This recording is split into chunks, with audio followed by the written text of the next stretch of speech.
Pinagbabaril patay ng riding in tandem ang station commander ng Cogon Police Station 2 na Cagayan de Oro Police Office Sabado ng gabi malapit sa Green Hills Memorial Park sa Barangay Bulua ng nasabing lungsod. Sa ulat ng Police Regional Office Northern Mindanao, kinilala ang biktima na si Captain Abdul Kahar Bakarat Armama. Habang papauwi sa kanyang bahay ay biglang tinambangan ng mga sospek sa kapinaulanan ng bala. Mabilis na isinugod sa Polymedic Hospital ngunit binawian din ng buhay.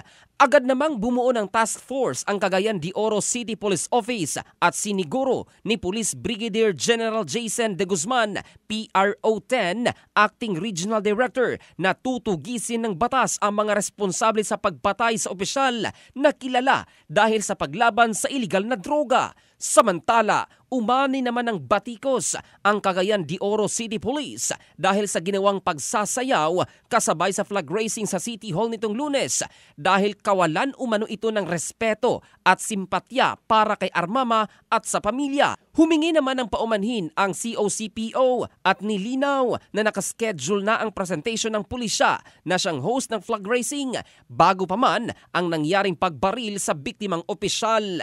Nailibing na si Captain Armama sa Lanao del Sur kung saan hustisya ang panawagan ng kaniyang naulilang mga kaanak.